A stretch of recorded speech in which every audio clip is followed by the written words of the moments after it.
press the bell icon on the YouTube app and never miss another update.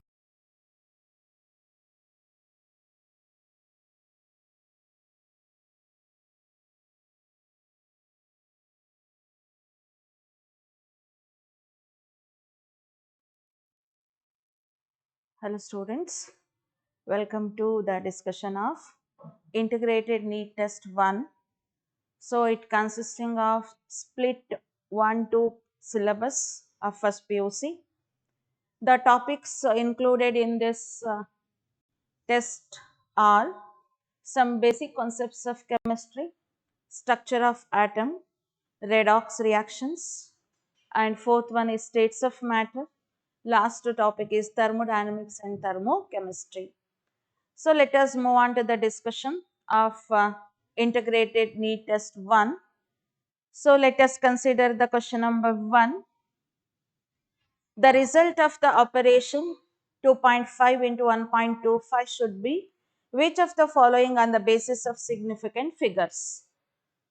As we know that whenever two numbers with the operation multiplication according to the significant figures, on the basis of significant figures, we need to give the result of so many significant numbers which containing the very less number of significant figures. So which means to say here question number 46, that is 2.5 into 1.25. In these two numbers, the significant figure here it is 2 and the significant number here it is 3. After multiplication, the result must containing two significant figures. It should not contain more than two significant figures.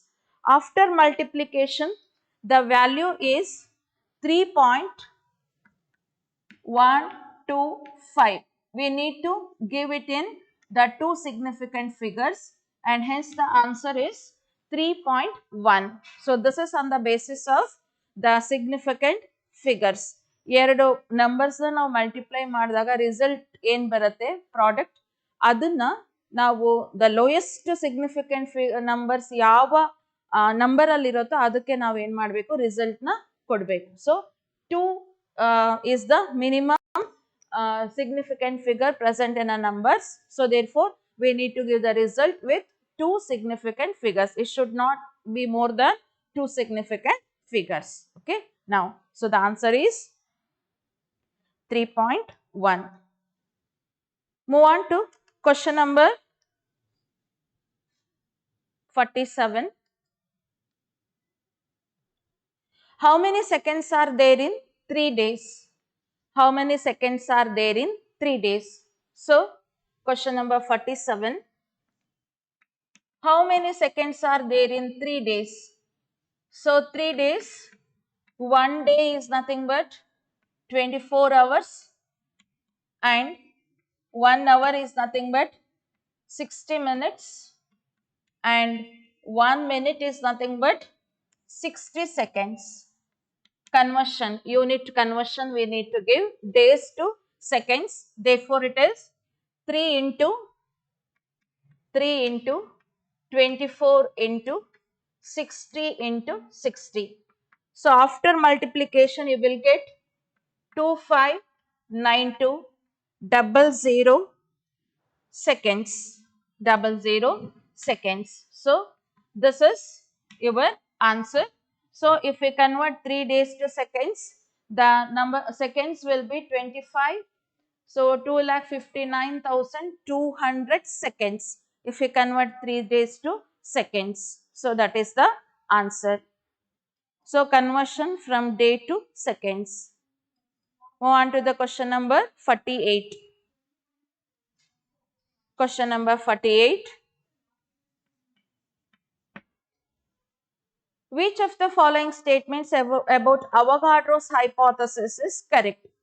What the Avogadro's hypothesis says? It says that under similar conditions of temperature and pressure, equal volume of gases. If you take equal volume of gases, then all those gases whatever we have taken containing same number of molecules. For example, under the similar conditions of temperature and pressure, if we take nitrogen, oxygen and the hydrogen gas here, so the temperature is same and pressure is same and volume is same, then the number of moles is also same. Number of molecules of nitrogen and dioxin and the dihydrogen molecules remains the same, and this is nothing but hypothesis. What hypothesis? Avogadro's hypothesis. Under similar conditions of temperature and pressure, if we take equal volume of the gases, means all gases containing same number of molecules. So, as we know that this hypothesis is then converted to Avogadro's number, 1 mole of any gas containing Avogadro number of molecules. So, which statement is correct there? The statement is under similar conditions of temperature and pressure, correct? Equal volume of all gases contain same number of molecules. So, this statement regarding the Avogadro's hypothesis is correct. So, move on to question number 49. Question number 49.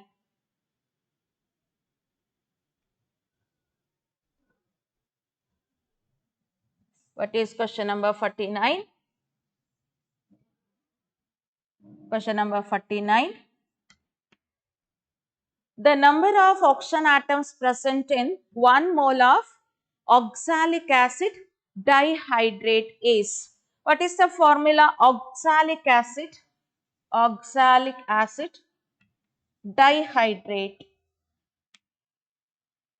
So, this oxalic acid is called hydrated oxalic acid, acid containing 2 molecules of water, COOH,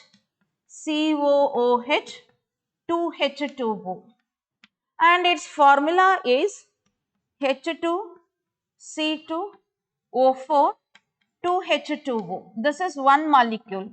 One molecule of oxalic acid dihydrate containing 4 plus 2, 6 oxygen atoms. 6 oxygen atoms. Now, what is the question? How many oxygen atoms are present in 1 mole of oxalic acid? What do you mean by 1 mole of oxalic acid? So, 1 mole of oxalic acid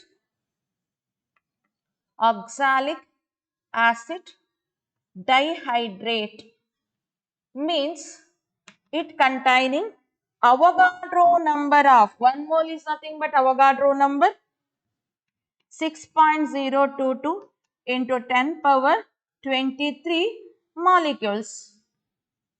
So many number of molecules are present in 1 mole. So, in order to calculate how many atoms are present in this 6.022 into 10 power 23, one molecule containing 6 oxygen atoms, Avogadro number of molecules containing how much? Because Avogadro number of molecules of oxalic acid dihydrate is nothing but 1 mole of oxalic acid dihydrate, correct? So, therefore, it is nothing but 6 into 6.022 into 10 power 23 molecules. So, after multiplication, you will get 36.13 into 10 power 23 oxygen atoms. And remember, while giving the mole concept or the Avogadro number, so specification, mentioning the specification is very, very important. Whether molecules or the atoms or the ions or the electrons, that specification is very, very important while going with the mole concept and the Avogadro number. So, the answer is 36.13 into 10 power 23 oxygen atoms are present in 1 mole of oxalic acid dihydrate. Now, move on to question number 50. Question number 50. Calcium carbonate decomposes on heating to give calcium oxide and carbon dioxide. How much volume of carbon dioxide will be obtained by thermal decomposition of 50 grams of calcium carbonate? So, the simple reaction, calcium carbonate solid on thermal heating, it decomposes to give calcium oxide and carbon dioxide gas. Okay. So, according to this balanced equation, so calculate the molar mass of calcium carbonate. So, 40 plus 12 plus 16 into 3, that will be 100. Let us take it in gram molecular mass. Gram molecular mass is nothing but 100 grams. 100 grams of calcium carbonate gives how much of carbon dioxide? 12 plus 24. Sorry, 12 plus 16 into 2, 32. 32 plus 12 is nothing but 44 grams of carbon dioxide gas. So, if we subject 100 grams of calcium carbonate to a thermal decomposition, it gives out 44 grams of carbon dioxide gas. But we need to give it in terms of volume. So, how to convert mass to volume? Mass to volume. 44 grams means 1 mole of carbon dioxide gas, correct? 1 mole of carbon dioxide gas means 22.4 liters of carbon dioxide gas, correct? In that way, you can easily convert the mass to volume. It involves the conversion of mass to volume. So, 100 grams liberates, 100 grams of calcium carbonate liberates 22.4 liters of carbon dioxide gas. Then, how much? 50 grams of calcium carbonate liberates how much? So, 100 grams liberate 22.4. So, therefore, 100 upon 22.4 into 50. So, 1s are, 2s are. So, here 1s are and 2s are. Sorry, 2s are. So, what you get? 11.2 liters of carbon dioxide gas gets liberated if you take 50 grams of calcium carbonate for thermal decomposition. Okay. So, that is the answer. 11.2 liters of ಈಗ centimetre cube ಅಲ್ಲಿ ಕೊಟ್ಟಿದ್ರೆ options ಅಲ್ಲಿ you need to calculate it for 22,400 centimetre cube ತಗೋಬೇಕಿತ್ತು. Litres ಅಲ್ಲಿ ಇರೋದ್ರಿಂದ 22.4 litres ಅಂತ ತಗೊಂಡಿದ್ದೀನಿ. 50 grams of calcium carbonate thermal decomposition ಆದ್ರೆ so you'll get 11.2 liters of carbon dioxide gas. Okay, so that is the answer. Move on to question number 51. The empirical formula and molecular mass of a compound are CH2O and 180 grams respectively. What will be the molecular formula of the compound? Empirical formula is given, molecular mass is given. By using these two, we have to calculate the molecular formula. So, question number 51, as we know that molecular formula is nothing but empirical formula into N, correct? How to calculate N? N is nothing but molecular mass divided by empirical formula mass. Empirical formula is CH2O. Calculate empirical formula mass. 12 plus 2 plus 16, that is equal to 30. Correct? That is empirical formula mass. Molecular mass is given 180. This is 30. It is 6. Then what is molecular formula? Molecular formula is nothing but CH2O whole multiply by 6, then it will be C6H12O6. It's nothing but glucose. It's nothing but glucose. So, molecular formula of the compound is C6H12O6. It's nothing but glucose. That is the answer. Move on to question number 52. Question number 52.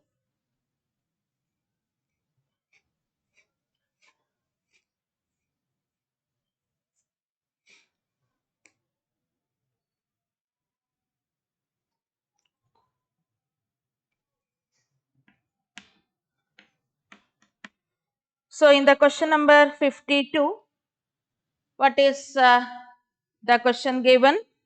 The number of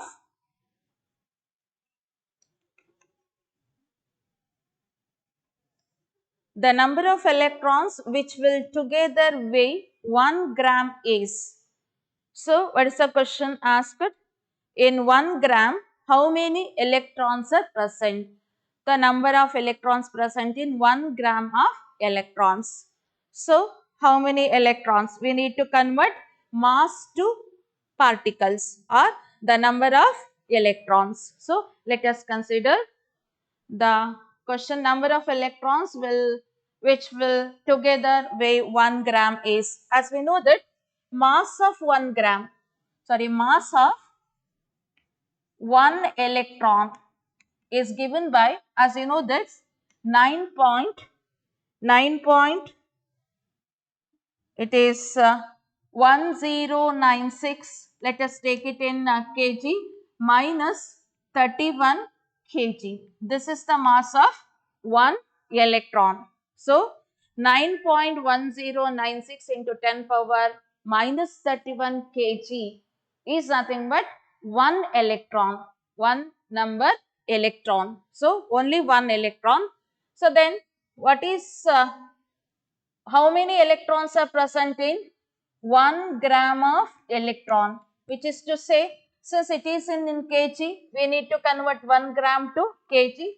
It is nothing but 10 power minus 3 kg. So that 9.1096 into 10 power minus 31 kg of electron means 1 electron. Then how many electrons are present in 10 power minus 3 kg of electron? After simplification, you will get 1.098 into 10 power 27 electrons. So, how many electrons are present in 1 gram of electron? 1.098 into 10 power 27 electrons are present in 1 gram of electron. Clear? Now, move on to the next question. Question number 53. Which of the following statements about a compound is incorrect?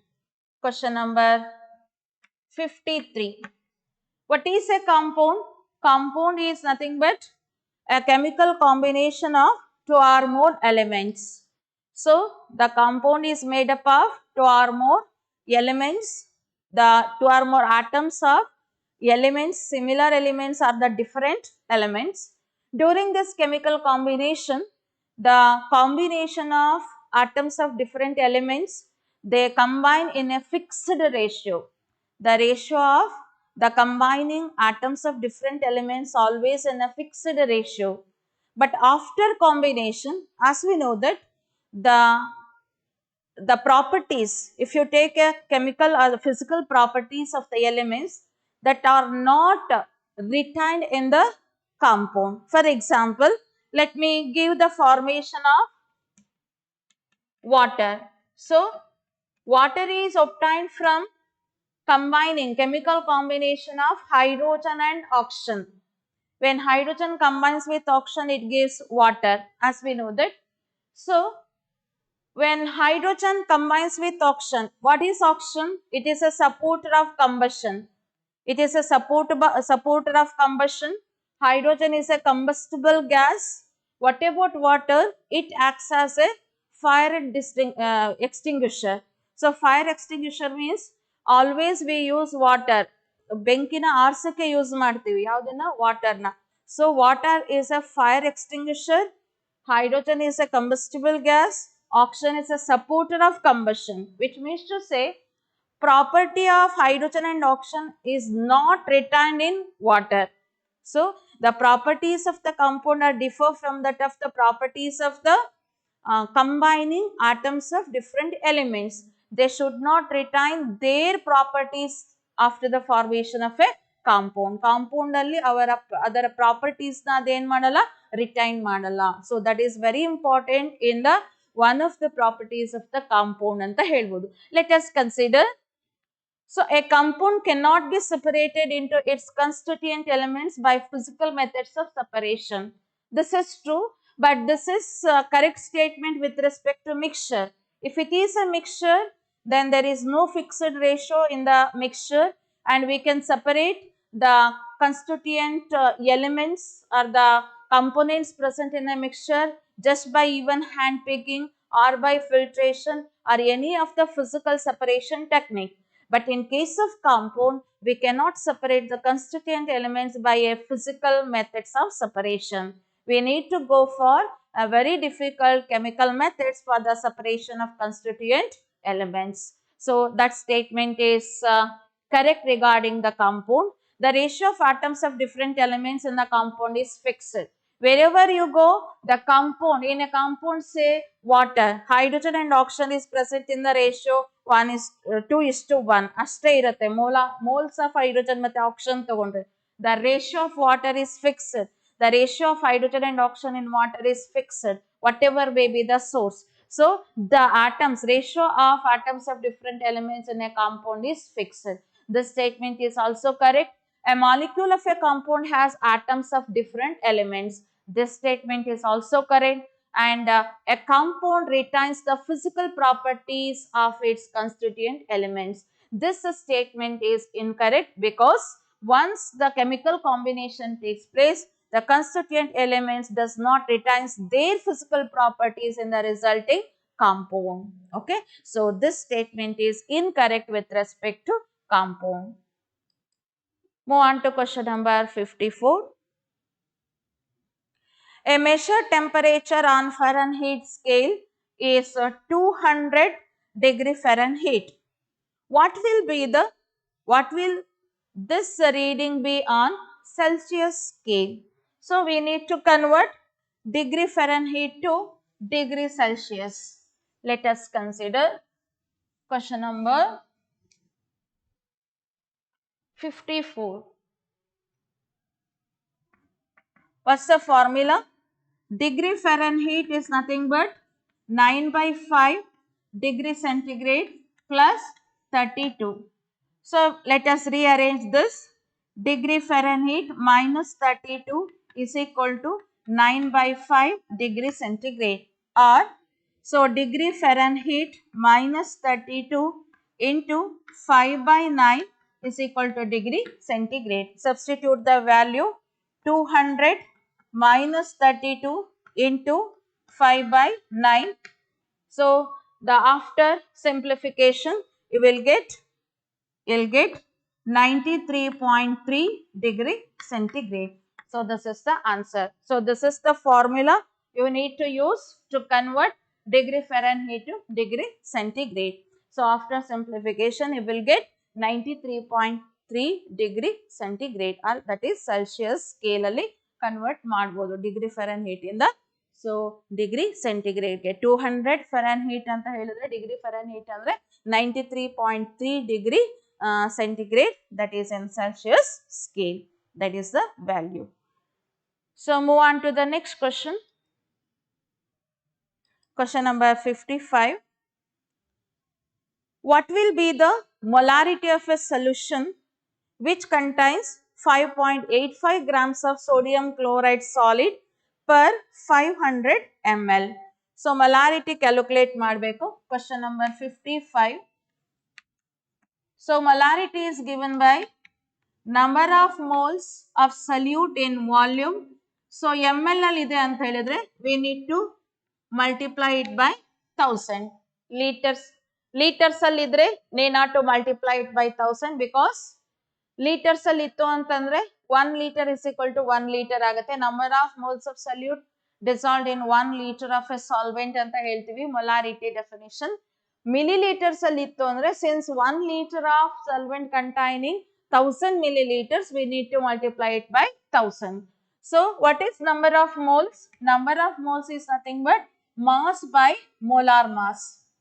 This is molar mass. So sodium chloride ಇದೆ 5.85 grams ಕೊಟ್ಟಿದ್ದಾರೆ. What is the molar mass of sodium chloride? Sodium in atomic mass 23 and this is 35.5, that is 58.5. So 58.5 grams, gram molecular mass. Substitute madana, molarity is nothing but 5.85 into 1000, 500 ml anta kottidare. This is molar mass.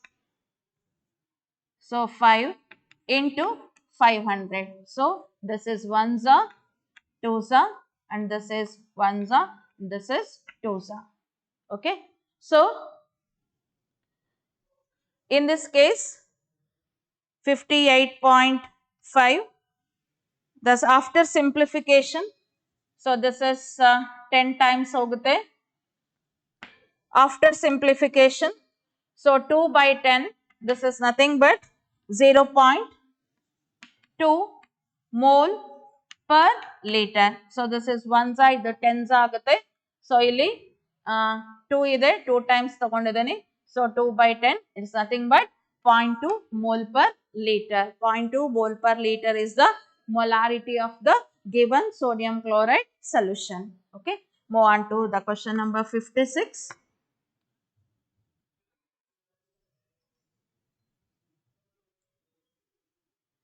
So the answer is 0.2 mole per liter.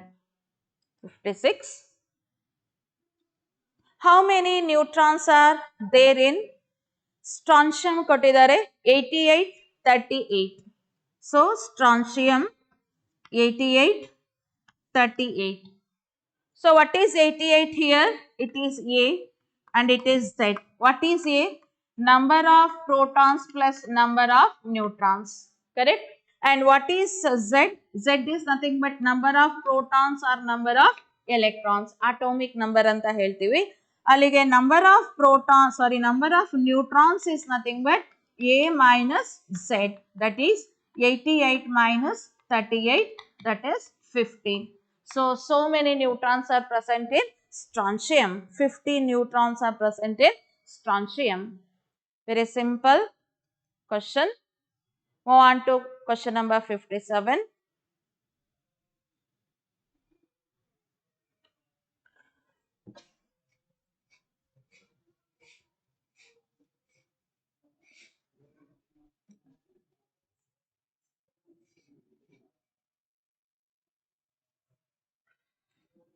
Question number 57.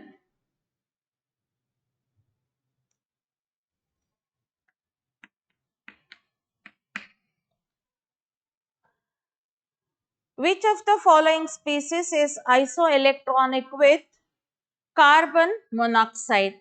Carbon monoxide, the given species, which is isoelectronic with which species? Options given are N2 plus, N2, HF and O2 minus.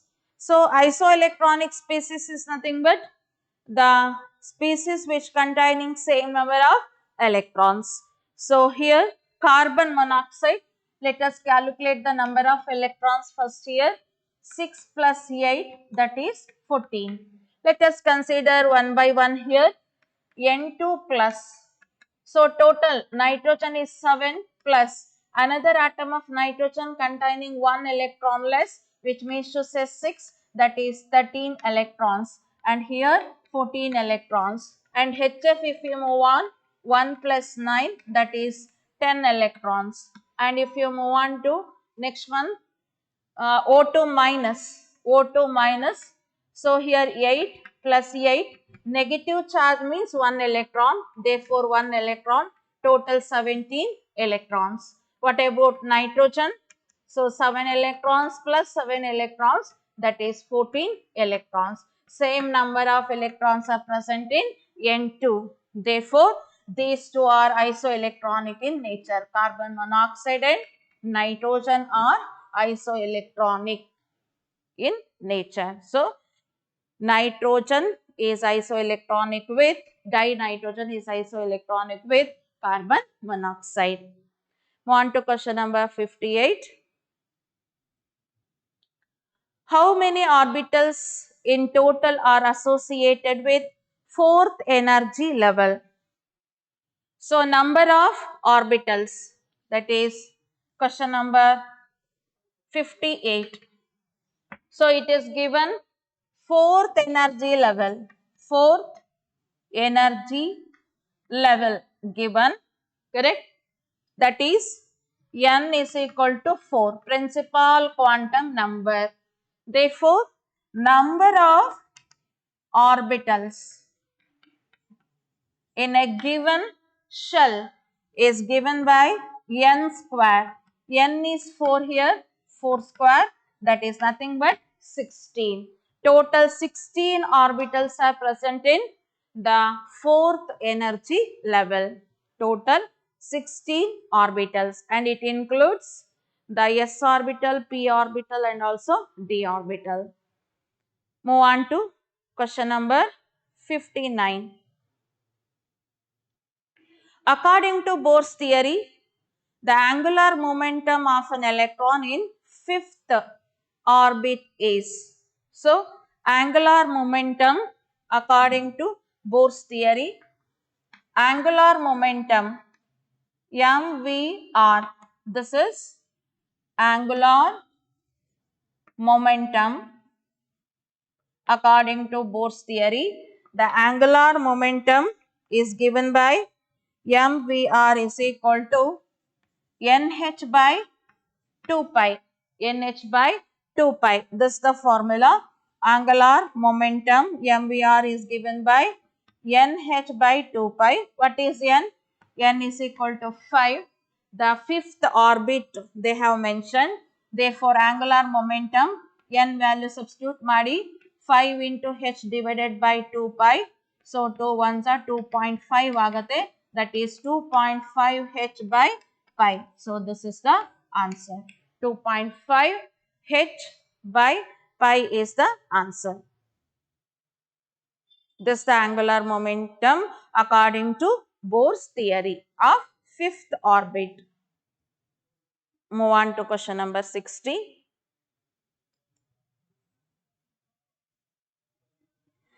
An electron is in one of the 3D orbitals. What are the possible values of n, l, ml for this electron? N means principal quantum number, correct? L is azimuthal quantum number, ml is magnetic quantum number. So, here what is the value of principal quantum number? 3D orbital anta helirodrinda principal quantum number is, that is 3. n is equal to 3. l is equal to d orbital ಆಗಿರೋದ್ರಿಂದ 0, 1, 2. 0 is for s orbital, 1 is for p orbital, 2 is for d orbital. Therefore, l is equal to 2. What is ml value? It takes the value from minus L, 0 plus L. Therefore, minus 2, minus 1, 0, plus 1, plus 2. So, this is the answer. This is the principal quantum number, azimuthal quantum number, magnetic quantum number for an electron present in the 3D orbitals.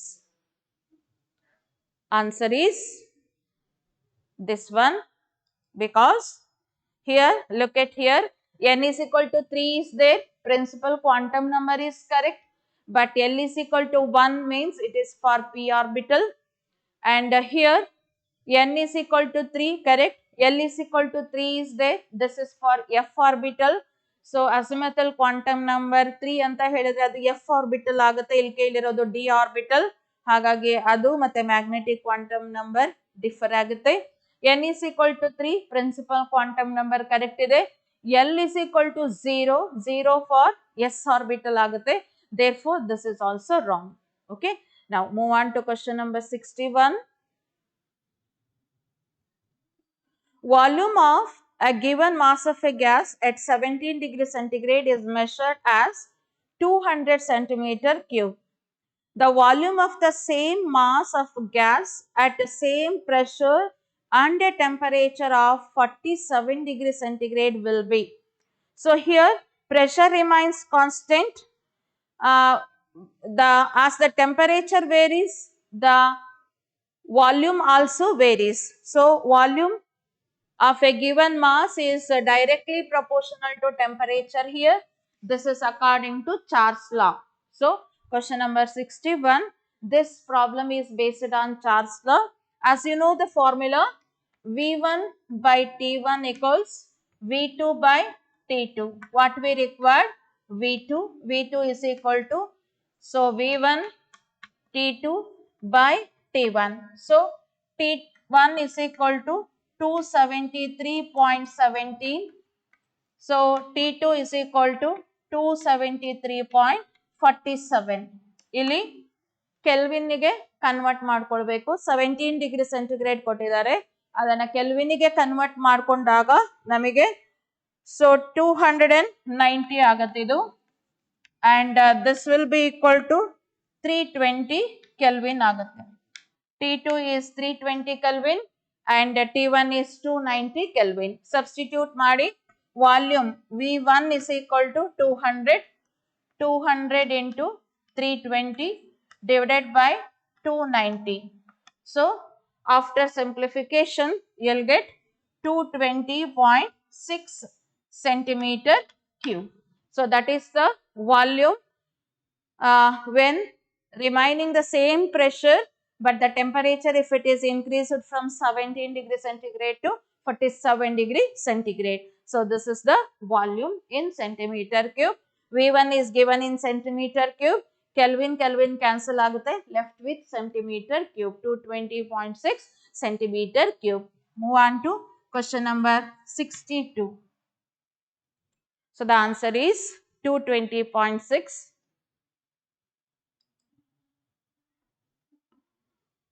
Which of the following series of lines are the only lines in hydrogen spectrum which appear in the visible region? So series of spectral lines in hydrogen spectrum, as we know that there are Lyman series, correct? Then Balmer series, then Paschen series. It is given Paschen series and bracket, and then Puffin series. So 5 spectral series are there in hydrogen spectrum, that is Lyman series, Balmer, Paschen, bracket and Puffin series. Out of which Lyman series is appear in UV region, whereas Balmer series is appear in visible region, and Paschen and bracket series are appear in IR region, infrared region, whereas Puffin series is appear in far infrared region. Far infrared region. So alli kelirodu, which series of lines of hydrogen spectrum which appear in the visible region. Visible region alli appear aguanta spectral series yaudu hydrogen spectrum alli? It is Balmer series. Okay, that is the answer. Move on to question number 63. 63. The number of radial nodes for 3p orbital is, radial nodes. So radial nodes given by the formula n minus l minus 1. N minus l minus 1. Where n is principal quantum number, l is the azimuthal quantum number. Since 3p orbital ಆಗಿರೋದ್ರಿಂದ 3 l value ಏನಿದೆ, p ಗೆ l value ಏನಾಗುತ್ತೆ, 1 ಆಗುತ್ತೆ. 1 minus 1, 3 minus 2, that is equal to 1. So radial nodes is only 1 in 3p orbital. So move on to question number 64. The type of attractive force between a polar molecule and a non-polar molecule are. So polar molecule, when there is a difference in the electronegativity, the bond, the charge separation in the bond takes place, uneven distribution of the bonded electron pair takes place and the resulting molecule will be non-polar. If the electronegativity difference between the combining atoms is very less or it is almost the same, then the charge separation does not take place. Symmetric distribution of the bonded pair of electron takes place. That electron density distribution will be symmetric among the combining atoms. Then the nature of the bond will be non-polar and molecule is also called non-polar. On the basis of dipole moment, we can calculate the polarity of the molecule. The molecule may be polar or may not be polar. That depends on the value of dipole moment mu. When mu is not equal to 0, the molecule is non-polar. Mu is equal to 0, then the molecule is when the mu is not equal to 0, the molecule is polar, and mu is equal to 0, then the molecule is non-polar. And here let us consider the two molecules HCl and H2. As you know that for HCl mu is not equal to 0, for H2 mu is equal to 0, because no polarity exists between hydrogen and the hydrogen atom, because electronegativity is same. Only one bond exists between hydrogen and hydrogen, and that bond is not polar. But between hydrogen and chlorine, since chlorine is more electronegative, here the bond is polar. So HCl is a polar molecule, H2 is a non-polar molecule. What is the force of attraction between these two? Here we have charge separation del plus and del minus. Therefore here is a polarity. Therefore the dipole interaction ಯಾವುದ್ರಲ್ಲಿ ಇರುತ್ತೆ, polar and polar molecule ಅಲ್ಲಿ ಇರುತ್ತೆ. ಇಲ್ಲಿ dipole ಇದೆ, ಇದರಲ್ಲಿ dipole ಇರಲ್ಲ. Therefore this induces dipole to the hydrogen because this is polar. Therefore the nature of the attractive force here is dipole and induced dipole and induced dipole forces. So the answer is dipole and induced dipole forces. Question number 65.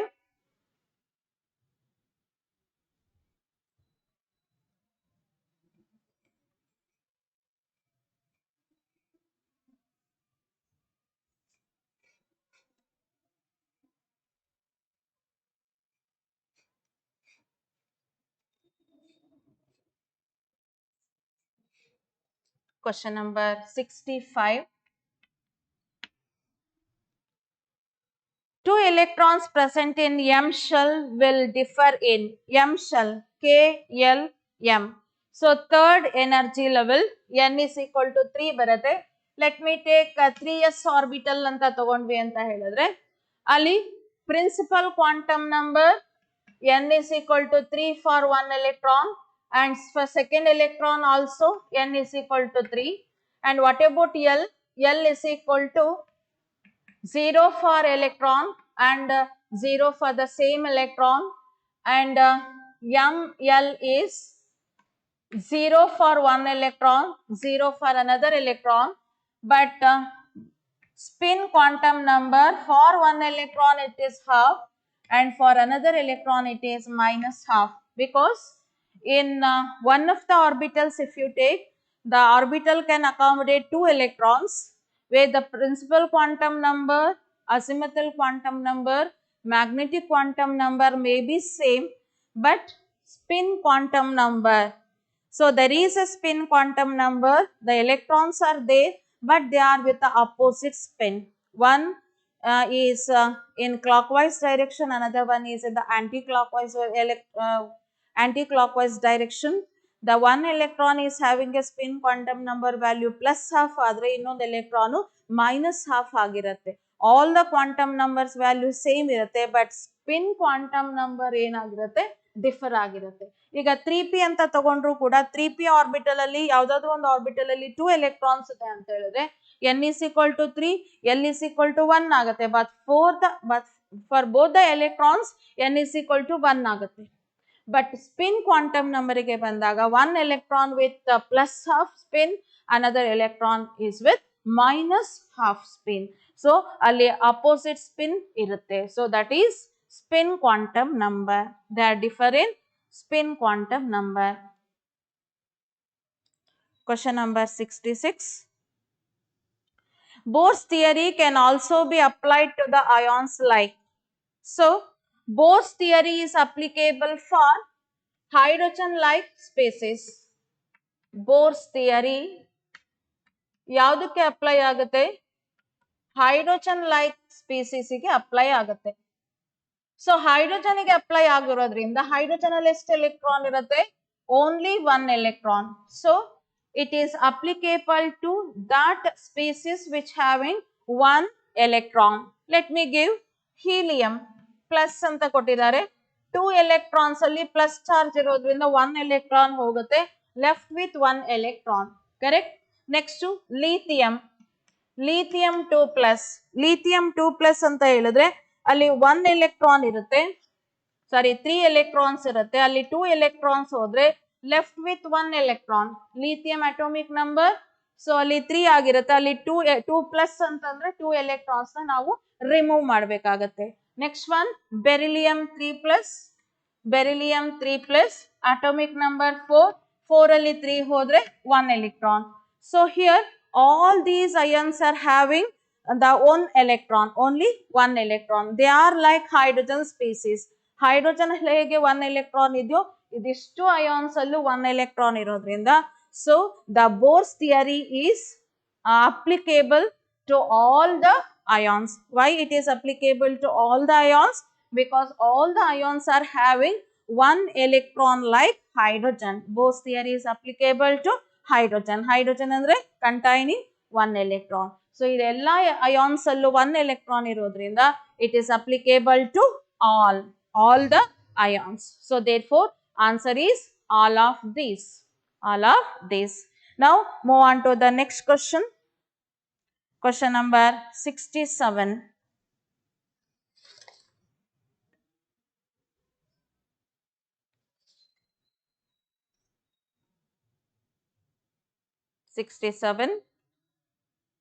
For the electrons of oxygen atom, which of the following statements is correct?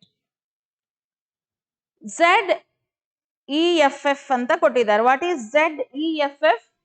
Stark effect. What it is called? Stark effect. 67. Z effect is nothing but Stark effect.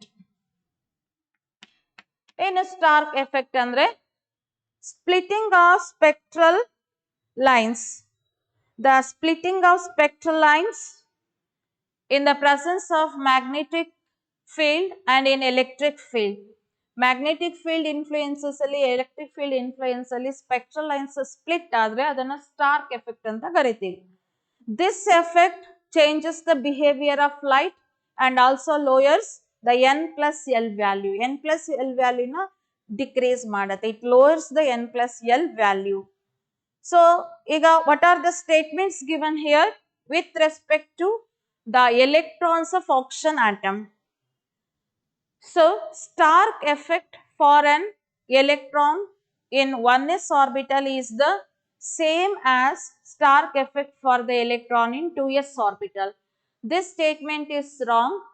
Z effect for an electron present in 1s orbital, lower energy orbital ಅಲ್ಲಿ so ಏನಿರುತ್ತೆ greater than that of present in 2s orbital. So 1s orbital ಅಲ್ಲಿ ಜಾಸ್ತಿ ಇರುತ್ತೆ Z effect compared to that in 2s orbital. Next, the two electrons present in, an electron in the 2s orbital has the same energy as an electron in the 2p orbital. 2s ಮತ್ತೆ 2p orbital in energy difference ಇದೆ. The electron present in the 2s orbital is less than that of the energy of an electron in the 2p orbital ಆಗಬೇಕು. Second statement ನೋಡಿ ಇಲ್ಲಿ ಏನಾಗಬೇಕು? So less than the energy as the electron in the 2p orbital ಆಗಬೇಕು. ಅಲ್ಲಿಗೆ first statement, second statement wrong ಆಯಿತು. These two are incorrect. So fourth statement ಗೆ ಹೋಗಿ Z effect for an electron in a 2s orbital is same as the Z effect for an electron in a 2p orbital. This statement is also wrong. Z effect for an electron in the 2s orbital, lower energy orbital ಅಲ್ಲಿ so it is greater than that in the Z effect of an electron in the 2p orbital. ಇಲ್ಲಿ ಏನಾಗಬೇಕು? Greater than ಆಗಬೇಕು. Okay, then which statement is correct? Look at the third statement.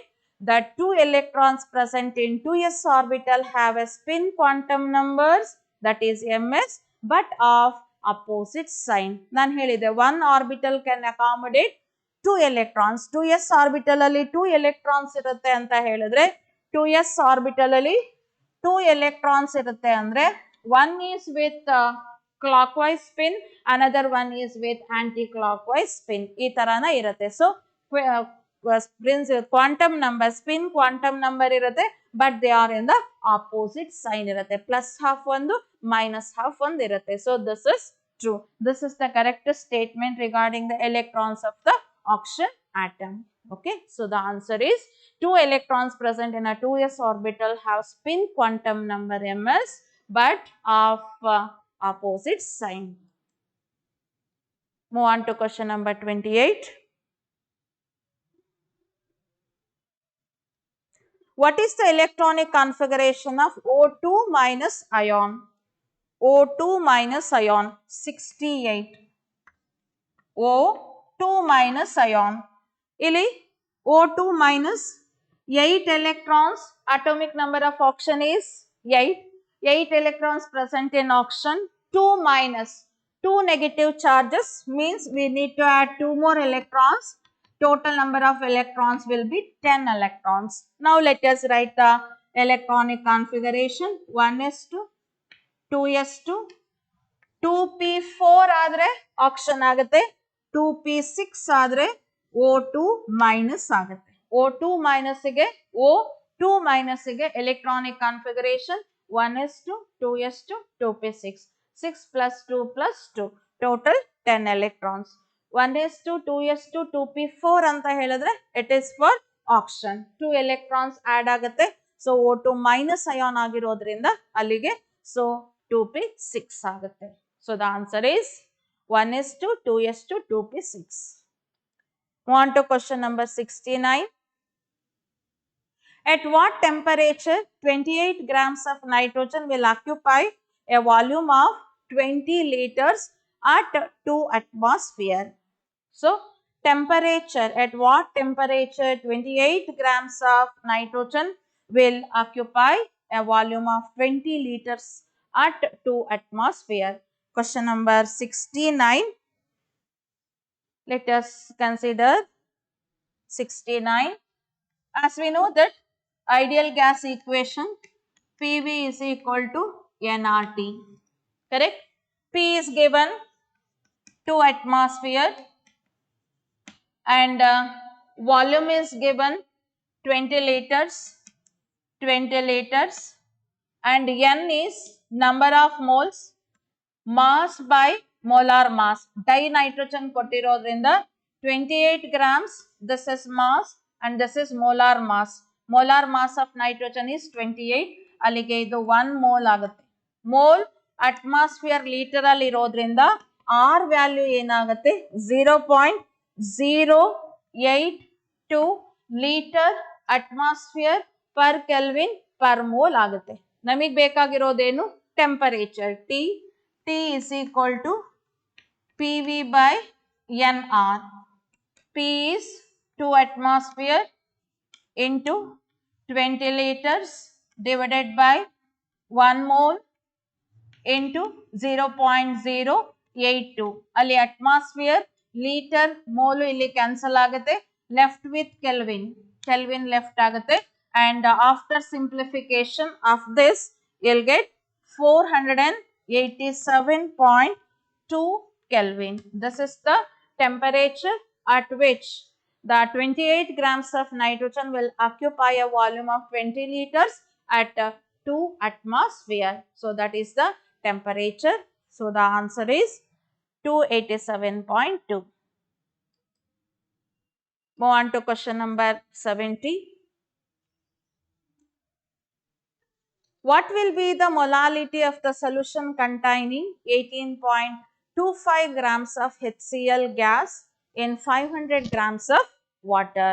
So let us consider question number 70. Molality, that is small m is given by number of moles and volume in kg. kg ಬದಲಿಗೆ grams ಇತ್ತು ಅಂತ ಹೇಳಿದ್ರೆ you need to multiply it by 1000. Correct? Number of moles of HCl. Mass of HCl is given. Molar mass of HCl na calculate ಮಾಡಬೇಕು. So molar mass of HCl is given by 1 plus 35.5, that is 36.5. Molality is nothing but W into 1000 divided by M into V in grams. So mass is ಎಷ್ಟಿದೆ 18.25 ಇದೆ into 1000 divided by 36.5 into 500 grams. 500 grams ಕೊಟ್ಟಿದ್ದಾರೆ volume. So look at here, 1s are 2s are, this is 1s are 2s are, 2 cancel ಆಗುತ್ತೆ. 1 molal, molality, 1 molal. Small m ತಗೋಬೇಕು, that is the unit. Capital M ಆಯಿತು ಅಂದ್ರೆ ಅದು molarity ಆಗುತ್ತೆ. So therefore it is 1 molar. Move on to question number 71.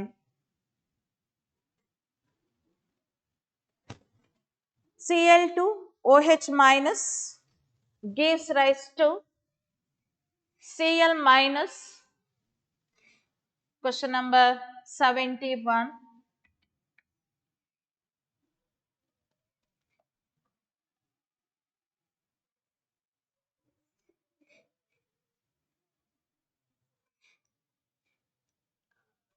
Question number 71.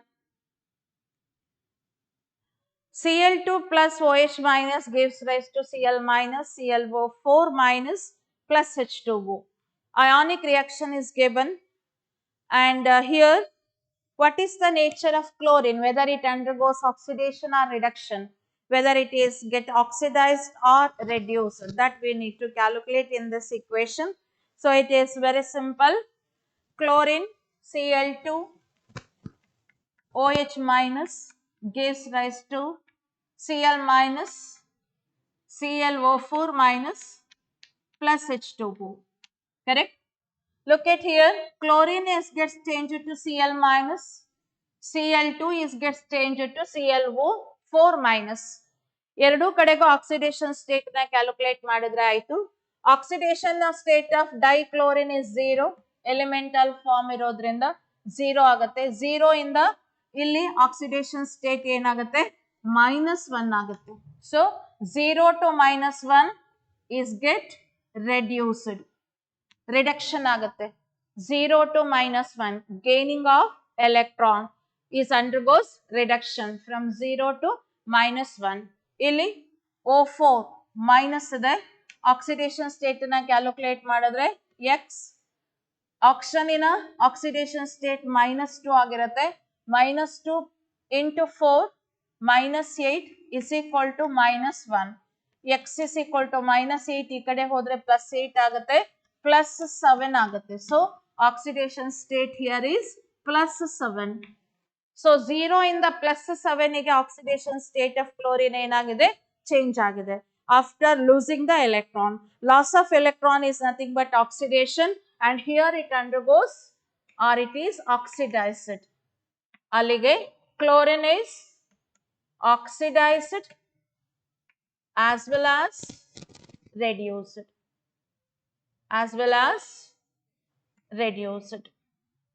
ಎರಡು ಆಗಿದೆ, oxidise ಆಗಿದೆ, reduce ಆಗಿದೆ. So therefore answer is chlorine is oxidized as well as reduced. Question number 72.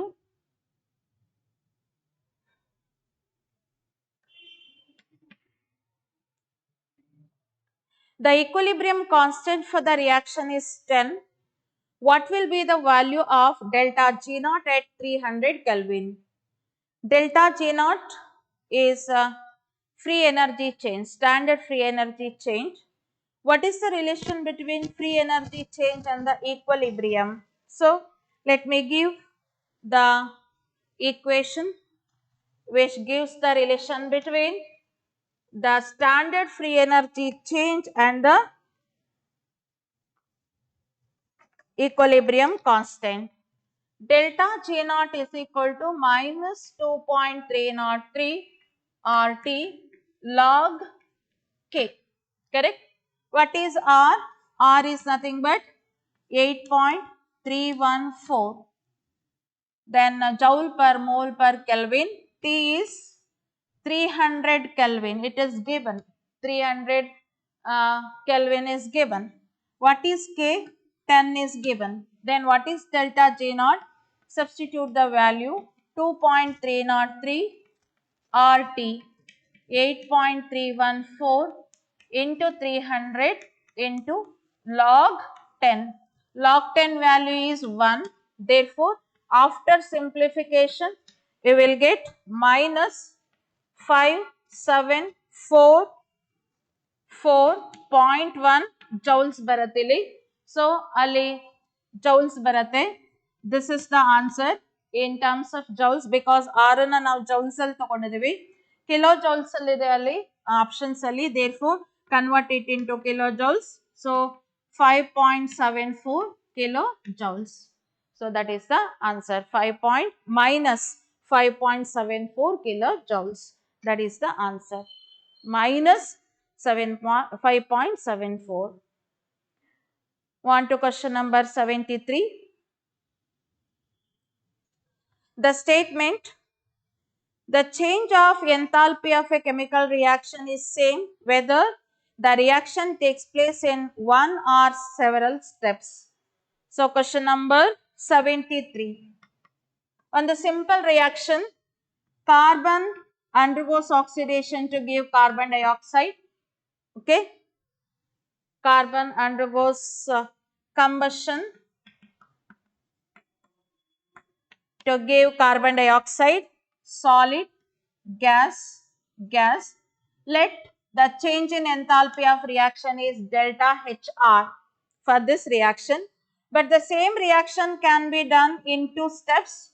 C plus half O2 gives CO and CO plus half O2 gives CO2. For first step, delta H is a change in enthalpy is delta H1. For the second step, the change in enthalpy is delta H2. According to the statement, both the reactions are same. It is nothing but the formation of carbon dioxide. So, that can be done either by a single step or maybe a several step. Change in enthalpy remains the same. That is nothing but delta HR is equal to delta H1 plus delta H2. This is according to the statement, and this law is nothing but Hess's law. So, the statement of the law is Hess's law. This is the statement of Hess's law. Okay. So, move on to the question number 74.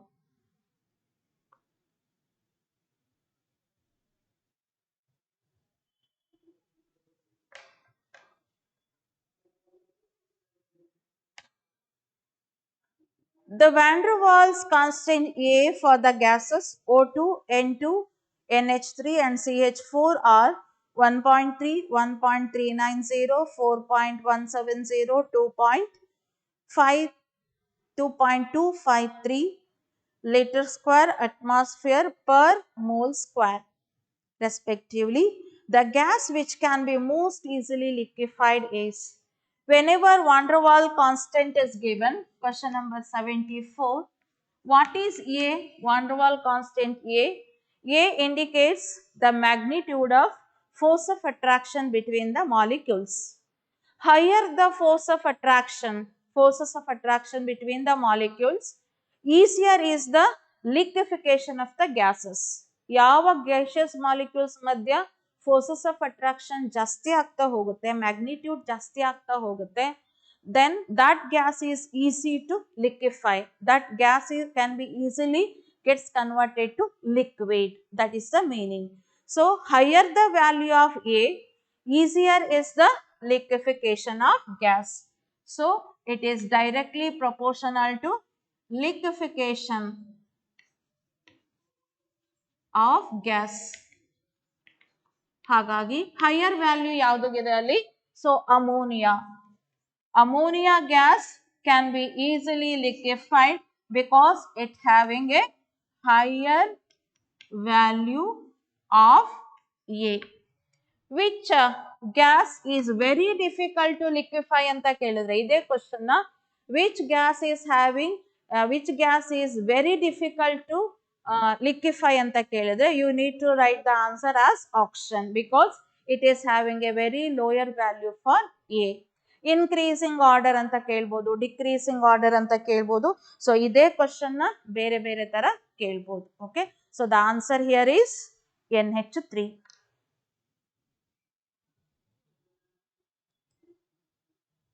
Move on to question number 75. What is the enthalpy change for the given reaction? If enthalpies of formation of aluminum oxide and ferric oxide are 1670 kilojoule per mole and minus 834 kilojoule per mole respectively. So, equation kottidare, we need to calculate change in enthalpy of that reaction. So, change in enthalpy of the reaction. What is the reaction given? Fe2O3 Al gives rise to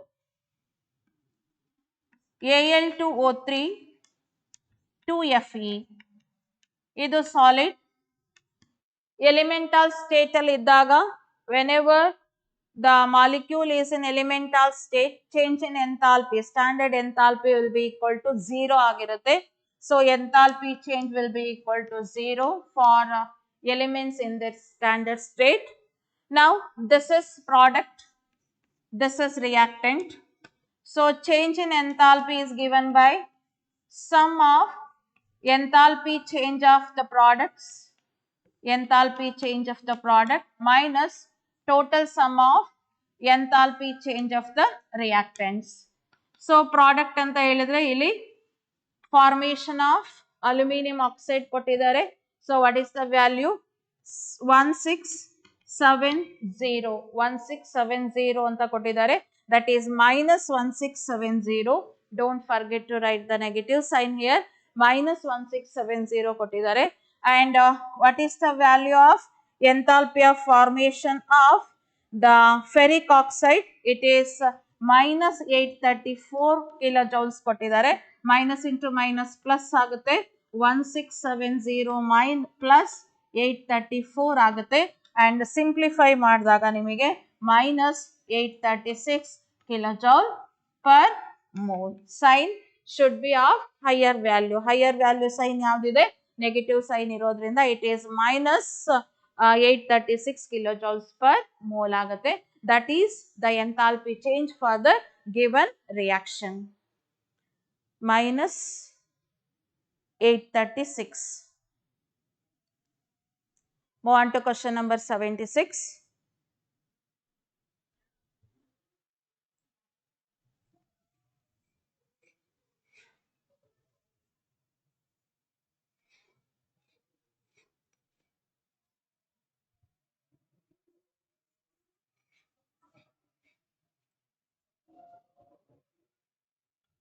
Question number 76.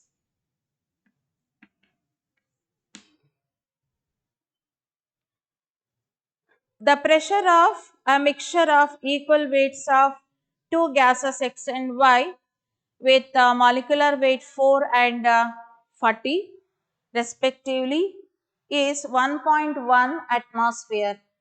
The partial pressure of the gas X in the mixture is equal weights anta helidare, equal weights of two gases mixture X and Y. So let W is the weight of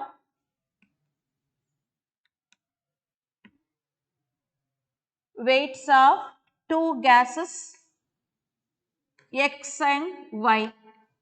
So the weight of X is W and weight of the gas Y is also W because equal weights anta helidare. Hagagi what is the partial pressure of X? Partial pressure of X is given by total pressure into mole fraction of x. This is mole fraction. Total pressure ಕೊಟ್ಟಿದ್ದಾರೆ 1.4, 1.1 atmosphere. Total pressure ಕೊಟ್ಟಿದ್ದಾರೆ 1.1 atmosphere. Pressure of a mixture ಕೊಟ್ಟಿದ್ದಾರೆ ಇಲ್ಲಿ total pressure 1.1. Mole fraction is given by number of moles of x divided by number of moles of x plus number of moles of y. Total numbers ನ ಬರಿಬೇಕು. Number of moles of x ಏನಾಗುತ್ತೆ weight by molar mass 4 ಇದೆ and W by 4 plus W by 40 because molar mass ಕೊಟ್ಟಿದ್ದಾರೆ. What is the molar mass of x? 4 ಇದೆ. Molar mass of y is 40 ಇದೆ. Mass by molar mass gives the number of moles of x. Mass by molar mass number of moles of x. Mass by molar mass number of moles of y. Okay. Substitute ಮಾಡ್ಕೊಳ್ಳಿ ಇದನ್ನ. W by 4 divided by W by 4 plus W by 10. ಅಲ್ಲಿಗೆ 1.1 into 10 by 11 ಆಗುತ್ತೆ ನೋಡಿ ಇದು 10 by 11 ಆಗುತ್ತೆ. Simplify ಮಾಡಿದ್ರೆ what you get? You'll get 1 atmosphere. Simplify ಮಾಡಿ 1 atmosphere is the partial pressure of the gas x ಬರುತ್ತೆ. It is 1 atmosphere.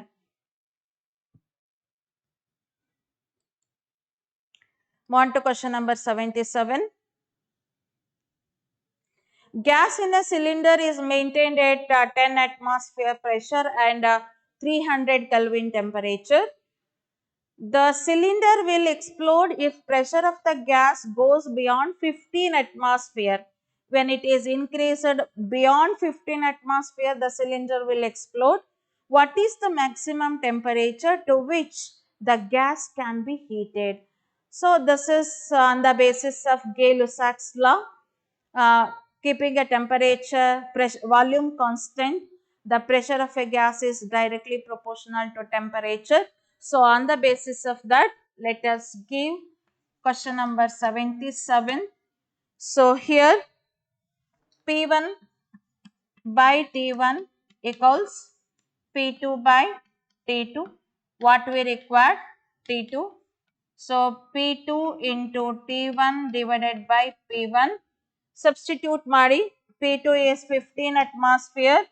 T1 ಎಷ್ಟಿದೆ 300 Kelvin ಇದೆ divided by P1 ಎಷ್ಟಿದೆ 10 atmosphere ಇದೆ. Simplify ಮಾಡಿದ್ರೆ so 30 ಆಗುತ್ತೆ. That is 450 Kelvin. This is the temperature, maximum temperature to which the gas can be heated. So this is the answer, 450 Kelvin.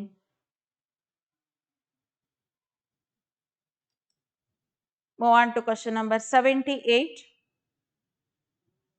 Which of the following processes is a non-spontaneous process? So what is spontaneous and non-spontaneous process? Spontaneous process which occurs by itself. Flow of water from higher level to lower level is a spontaneous process. Correct. So precipitation of copper.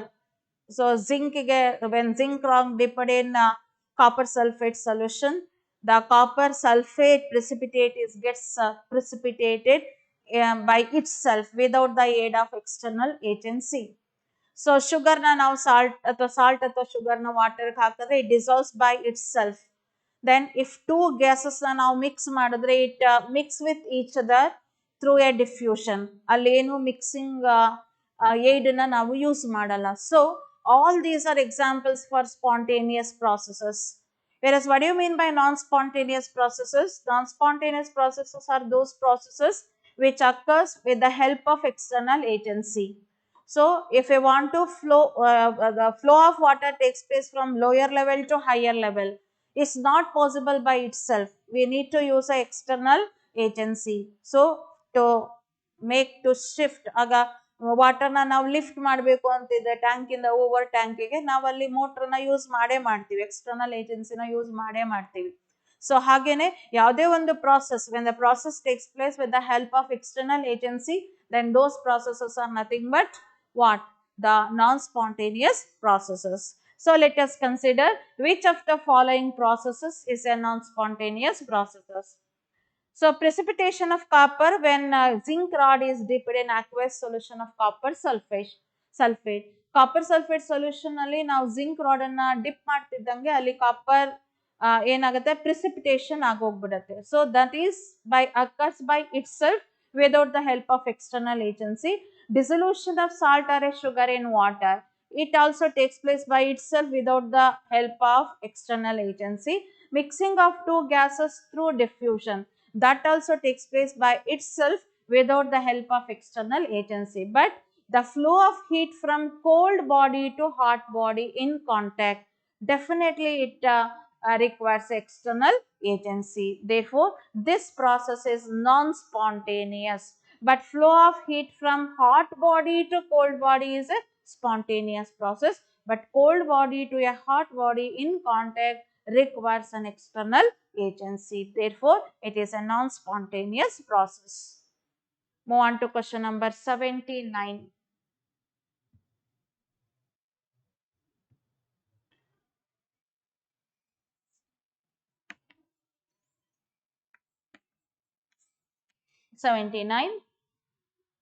Compressibility factor of a gas is given by the equation Z is equal to PV by nRT. PV by nRT. On this basis, mark the correct statement. So, what is the correct statement on the basis of compressibility factor? So, depending on the value of Z, Z is greater than 1, Z is less than 1, Z is equal to 0. So, when Z is greater than 1, then the real gases are difficult to compress.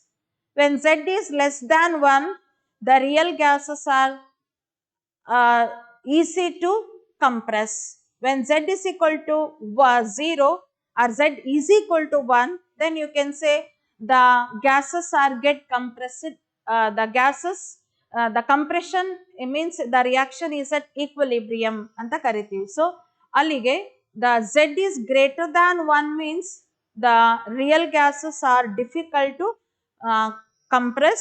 Z is less than 1, real gases are easy to compress. So which is the correct statement here? So Z is greater than 1. Look at here, Z is greater than 1 anta ಹೇಳಿದ್ರೆ, so greater than 1 andre PV must be greater than nRT. PV must be greater than nRT. Why it is very difficult to compress the real gas when Z is greater than 1 means where PV is greater than nRT ಆಗುತ್ತೆ and forces of attraction is very weak ಇರುತ್ತೆ. Since the forces of attraction between the molecules is very weak, so thereby compression is difficult. Therefore it is very difficult to compress the real gases when Z is greater than 1. Clear? Now move on to the question number 80. So what is the answer? When Z is greater than 1, the real gases are difficult to compress. Move on to question number 81. Sorry, 80.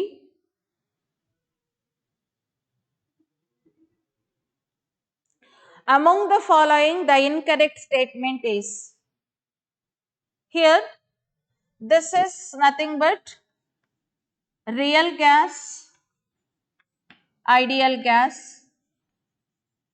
When the real gas shows ideal behavior, the real gas shows ideal behavior at very low temperature. The real gases show ideal behavior at high temperature and low pressure. So real gases shows ideal behavior at high temperature and low pressure, but at low temperature and high pressure, the real gases shows deviation from ideal behavior. This you need to remember. When real gases shows deviation from ideal behavior means at low temperature and high pressure. When the temperature is low and the pressure is high, the real gases shows deviation from ideal behavior. These two are the conditions where the real gases shows a deviation from the ideal behavior. Whereas at high temperature and low pressure, the real gases shows ideal behavior. Ideal behavior. So here, what is the incorrect statement asked? At low pressure, real gases show ideal behavior. This statement is correct. Low pressure, it shows ideal behavior. At very large volume, real gases shows ideal behavior. This is also correct. At boil temperature, real gases show ideal behavior. This condition is also correct because at maximum temperature, where the real gases shows ideal behavior is nothing but the boils temperature. Now, ಅಲ್ಲಿ van der Waals equation ಬರಿಬಹುದು. P plus A by V square into N V minus B is equal to RT.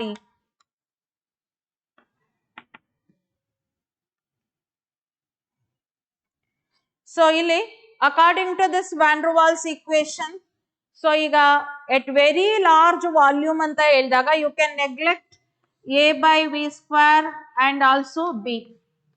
So, very high volume ಅಂತ ಹೇಳಿದಾಗ ಈ value very low ಆಗುತ್ತೆ, negligible ಆಗುತ್ತೆ.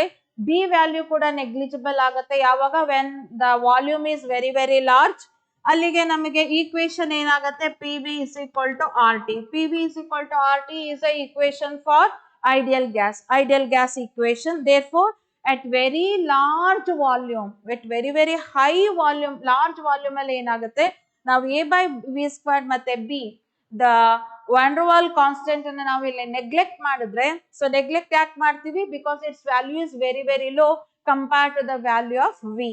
Correct. So ಹಾಗಾಗಿ ಇಲ್ಲಿ simple equation ಆಗುತ್ತೆ P V is equal to R T. That is an ideal gas equation. Then we can say at very large volume, the real gases shows ideal behavior. Why it shows ideal behavior? That according to van der Waals equation, now helbodu the real gases shows ideal behavior because this equation is equal to PV is equal to RT. So the last statement nodi alli enide, the last statement is at very low temperature, real gases shows ideal behavior. At very low temperature, they deviate from the ideal behavior. They do not show the ideal gas behavior. Only at high temperature, they show the ideal behavior. Therefore, this statement is incorrect. Okay. Now, move on to the question number 81. A gas is allowed to expand in a well-insulated container against a constant external pressure.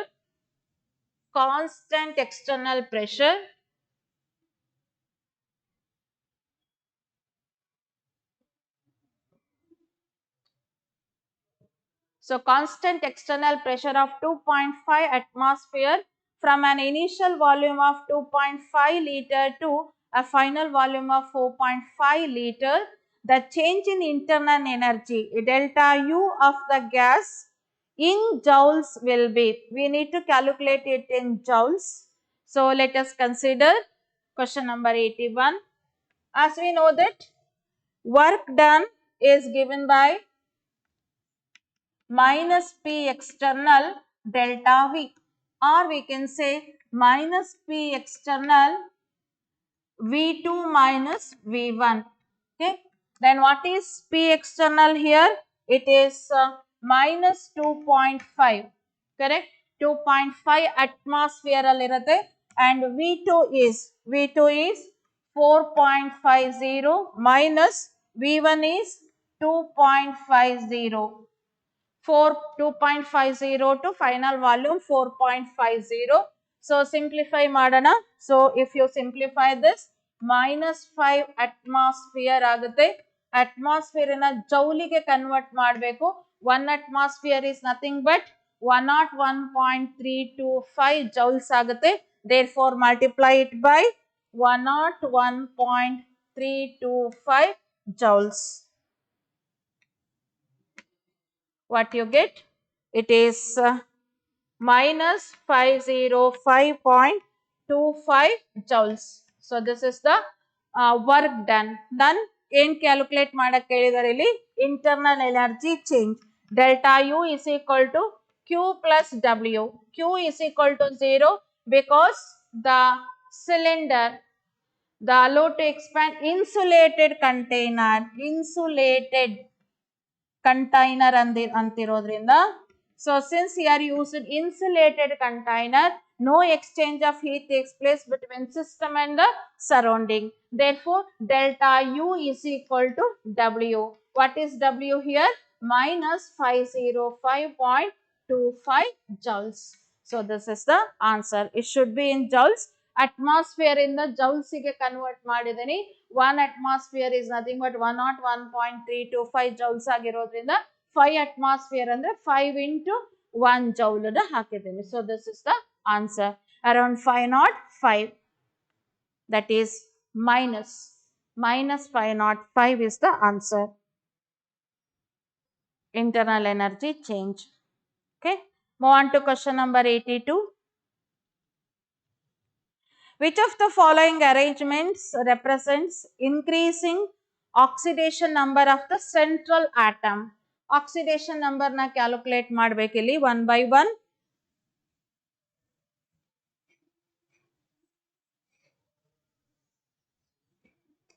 Question number 82.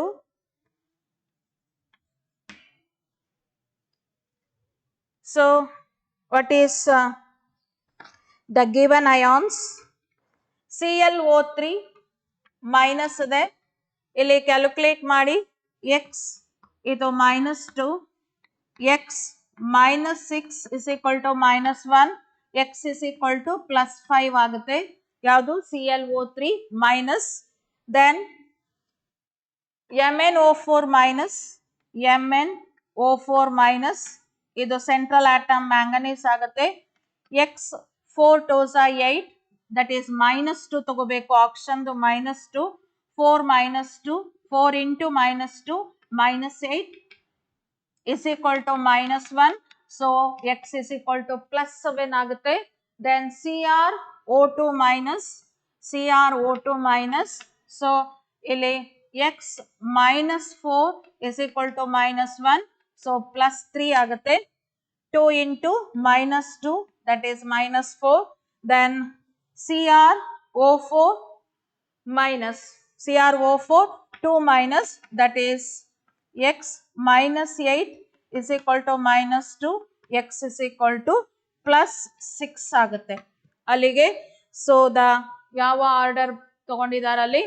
Increasing order ಬೇಕು. Increasing order ಅಂದ್ರೆ CO2 minus, then comes ClO3 minus, then comes CrO4 2 minus, then comes MnO4 minus. So this is the increasing order of the oxidation state. So +3, +5, +6, then +7. So this is the increasing order. So check the answer. MnO4 minus ಲಾಸ್ಟಿಗೆ ಬರಬೇಕು. ಆ option ನ select ಮಾಡ್ಕೊಳ್ಳಿ. This is the option. Move on to question number 83. 2 liters of an ideal gas at pressure of 10 atmosphere expands isothermally into a vacuum until its total volume is 10 liters. How much heat is absorbed and how much work is done in the expansion? Question number 83. So in the question number 83, Q is equal to minus W, that will be equal to minus P external V2 minus V1 ಇದನ್ನೇ use ಮಾಡಬೇಕಾಗತ್ತೆ ನಾವೀಗ. So V2 pressure 2 liters of ideal gas at a pressure of 10 atmosphere changes to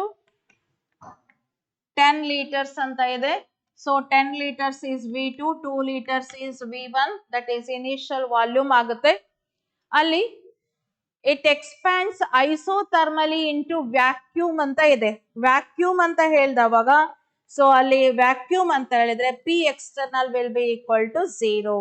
How much heat is absorbed? The amount of heat absorbed will be equal to work done. Correct ಅಲ್ವಾ ಅಲ್ಲಿ? So work done same ಆಗುತ್ತೆ, amount of heat absorbed same ಆಗುತ್ತೆ. So therefore ಅಲ್ಲಿ ಏನಾಗುತ್ತೆ, P external since it is equal to 0, P external 0 ಆಗಿರೋದ್ರಿಂದ ಇದು 0 ಆಗುತ್ತೆ. Therefore Q is equal to 0 joules and W is also equal to 0 joules ಆಗುತ್ತೆ. So that is the answer. Move on to the question number 84.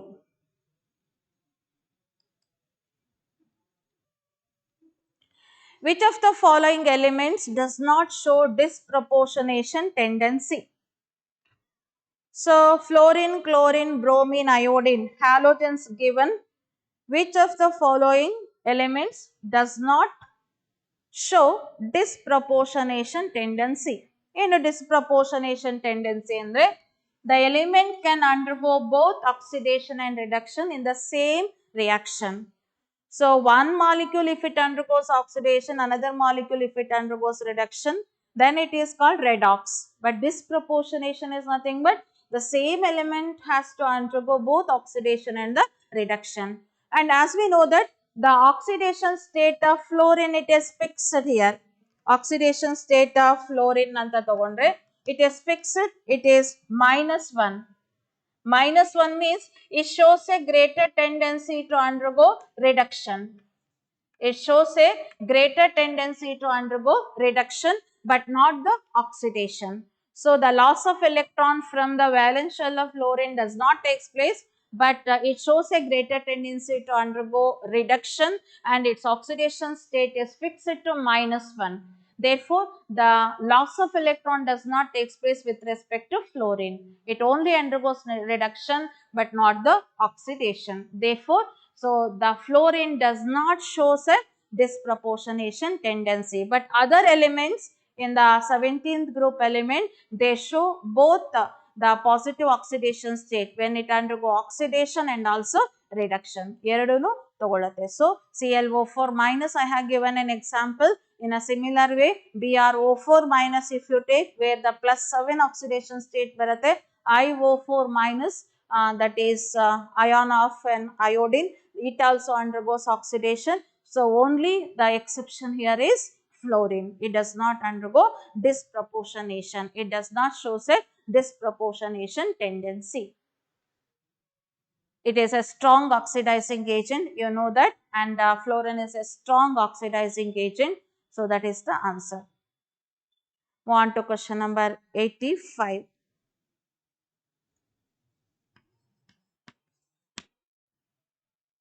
In which of the following compounds an element exhibits two different oxidation states? In ammonium hydroxide and N3H is given, NH4NO3 is given, ammonium nitrate is given, N2H4 is given. So in hydroxylamine, what is the oxidation state of nitrogen? X +2 -2 +1 ಆಗುತ್ತೆ ಇಲ್ಲಿ, ಯಾಕಂದ್ರೆ hydrogen state +1 ಆಗಿರುತ್ತೆ ಇಲ್ಲಿ. So +1 into 2 +2 and oxygen -2, +2 -2 cancel ಆಗುತ್ತೆ. ಅಲ್ಲಿಗೆ N is equal to oxidation state of nitrogen is -1 ಆಗುತ್ತೆ ಇಲ್ಲಿ. Its oxidation state is -1. Okay. Now in case of N3H, so 3x +1 is equal to 0, x is equal to -1/3 ಆಗುತ್ತೆ. That is the oxidation state of nitrogen in N3H. What about in N2H4? In N2H4, this is plus 1, this is x, 2x plus 4 is equal to 0, 2x is equal to minus 4, x is equal to minus 4 by 2, that is minus 2. Minus 2 agutte oxidation state in of nitrogen in N2H4. But in case of ammonium nitrate, so we have two ions here, one is cation and another is an anion. In NH4 plus ion, what is the oxidation state? X plus 4 is equal to plus 1 and x is equal to plus 1 minus 4, that is minus 3. In NH4 plus ion, oxidation state of nitrogen is minus 3. Minus 3 ಆಗುತ್ತೆ oxidation state to nitrogen ಇಂದು. ಹಾಗೇನೆ NO3 minus ಅಲ್ಲಿ, in case of NO3 minus, so x minus 6, 3 into minus 2 minus 6 is equal to minus 1, x is equal to minus 1 plus 6, x is equal to plus 5. So look at here, in ammonium nitrate, nitrogen shows the two different oxidation state. In ammonium ion, oxidation state is minus 3 and in nitrate ion, the oxidation state is plus 5.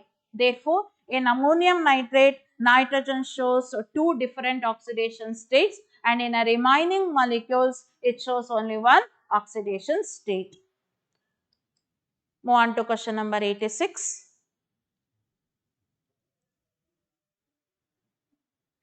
For a given reaction, delta H is equal to 35.5 kilojoules per mole and delta S is equal to 83.6 joule per Kelvin per mole. The reaction is spontaneous at what temperature the reaction is spontaneous? That is asking. Assume that delta H and delta S do not vary with temperature. So here, spontaneity of a process can be given according to the equation. Let's consider question number 86. Delta J naught is equal to delta H naught minus T into delta S naught. If delta J naught is less than 0, that is negative, then the process is spontaneous. Correct? And here, as we know that, so when delta H naught minus T into delta S naught, if it is less than 0, then the process is spontaneous anta agutte. Iga T anta tagondaga, so it must be greater than. So andre T delta S naught value must be greater than delta H naught agbeku. Allige T is greater than delta H naught by delta S naught value. Correct? Now let us calculate the temperature. Delta H value ಕೊಟ್ಟಿದ್ದಾರೆ for 35.5 kilojoules per mole ಕೊಟ್ಟಿದ್ದಾರೆ. Change in enthalpy. But change in entropy is given in terms of joule. Therefore, we need to convert kilojoules to joule. Therefore, multiply it by 1000. What is change in entropy? 83.6. Correct? After simplification, what you get? So it will be 425 Kelvin baratte. If the temperature is greater than 425 Kelvin, if the temperature is greater than 425 Kelvin, then delta G naught will be equal to negative. It is less than 0. Then only the process is spontaneous. So therefore, it is greater than 425 Kelvin. Clear? So that is the answer. Move on to the next question. Question number 87. For a reaction, 87. For a reaction, conversion of gaseous A to liquid A. Correct? Delta H is given. Delta H is equal to minus 3 RT. Minus 3RT. The correct statement for the reaction is, what is the correct statement for the reaction? Look at the question. So, what is the correct statement for the reaction? Internal energy change is nothing but delta H minus delta N into RT. So, delta H is given by 3RT, that is minus 3RT, and minus delta N. So, product reactant is only one, product gaseous product illa minus 1 into RT ಆಗುತ್ತೆ. ಅಲ್ಲಿಗೆ minus into minus plus minus 3RT minus R plus RT, that is minus 2RT, minus 2RT ಆಗುತ್ತೆ. ಯಾವುದು? delta U. So, then this indicates that delta H is greater than delta U. So, that is the answer. Delta H is greater than delta U.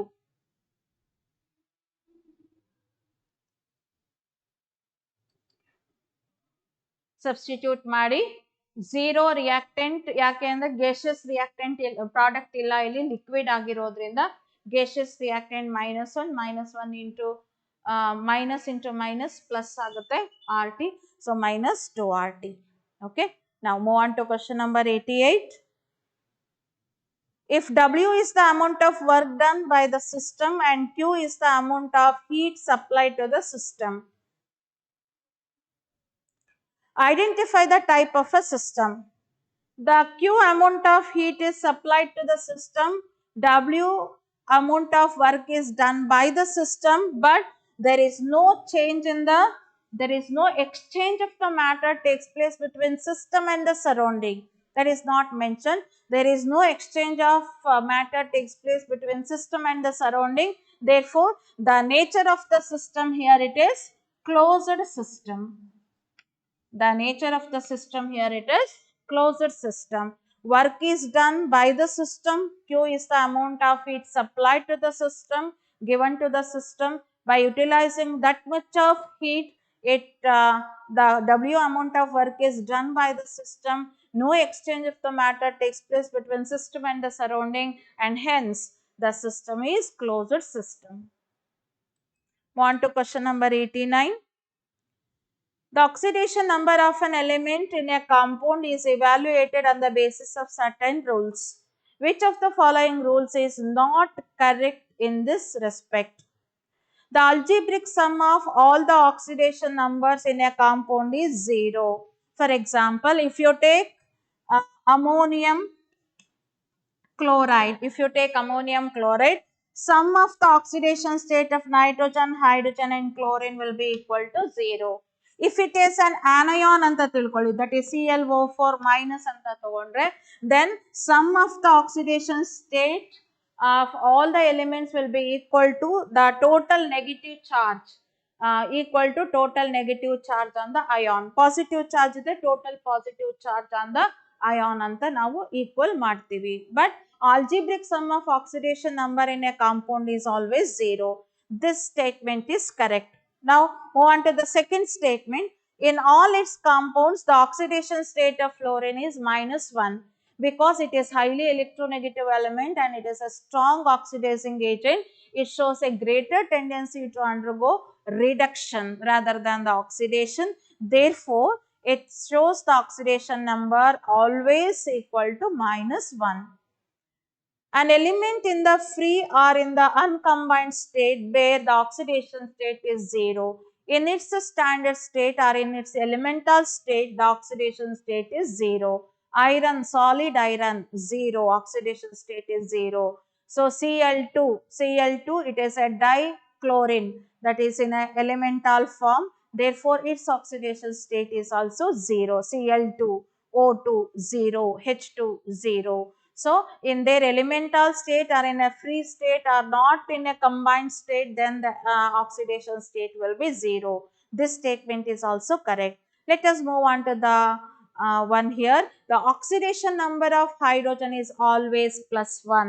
So, this statement is correct, wrong, because So oxidation state of hydrogen may be +1, -1 or 0. Where it is in +1, in HCl it is +1, and in case of metal hydride anta tagondre illi -n ಆಗುತ್ತೆ, that is NaH ಅಂತ ತಗೊಂಡಾಗ ಇದು +1 state ಇರುತ್ತೆ, ಹೈಡ್ರೋಜನಿನ oxidation state ಏನಾಗುತ್ತೆ -1 ಆಗುತ್ತೆ. So in a polar molecule ಇಲ್ಲಿ HCl ಅಂತ ತಗೊಂಡಾಗ ಅಂದ್ರೆ ನಾನ್ ಮೆಟಾಲಿಕ್ ಎಲಿಮೆಂಟ್ಸ್ ಜೊತೆಗೆ ಕಂಬೈನ್ ಆಯ್ತು ಅಂದ್ರೆ ಆಕ್ಸಿಡೇಷನ್ ಸ್ಟೇಟ್ +1 ಆಗುತ್ತೆ. ಮೆಟಲ್ ಹೈಡ್ರೈಡ್ಸ್ ಅಲ್ಲಿ ಇದರ ಆಕ್ಸಿಡೇಷನ್ ಸ್ಟೇಟ್ -1 ಇರುತ್ತೆ. ಹಾಗೇನೆ ಹೈಡ್ರೋಜನ್ ಅಲ್ಲಿ ಎಲಿಮೆಂಟಲ್ ಫಾರ್ಮ್ ಅಲ್ಲಿ 0 ಇರುತ್ತೆ. ಹಾಗಾಗಿ ಆಕ್ಸಿಡೇಷನ್ ಸ್ಟೇಟ್ ಆಫ್ ಹೈಡ್ರೋಜನ್ +1 ಆಗಿರ್ಬೋದು, -1 ಆಗಿರ್ಬೋದು, ಅಂಡ್ ಈವನ್ 0 ಕೂಡ ಆಗುತ್ತೆ. It's not always equal to +1. Okay, so that is the wrong or the incorrect statement. Question number 90. Inert values of some redox couples are given below. On the basis of these, choose the correct option. Inert value of bromine and bromide ion is given 1.90. Silver ion and silver solid is given 0.80. Cu2 plus and Cu solid is given 0.34. Iodine and iodide couple is given 0.54 volt. So inert value, standard reduction potential value given here. So SRP value for highest is for bromine and Br minus, that is nothing but 1.90. Lowest value is for the couple called copper ion and cupric ion and copper. So the value is plus 0.34. So higher the greater the value of E naught, greater the tendency of species to get reduced. So or it acts as a strong oxidizing agent.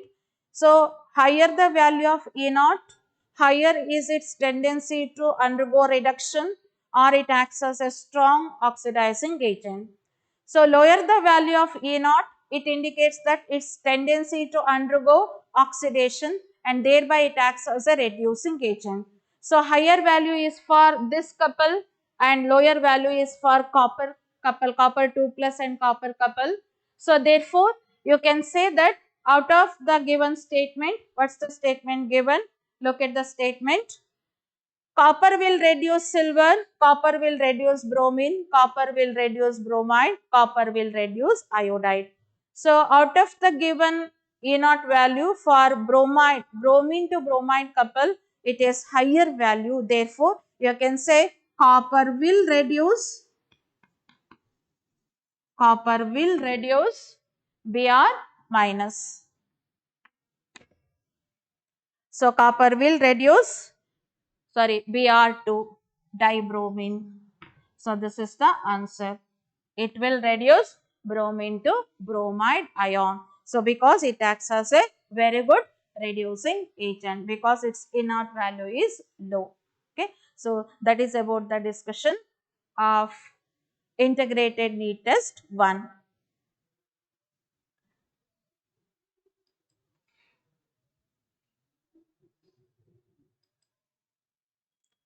So that completes the discussion. Thank you one and all. Thank you.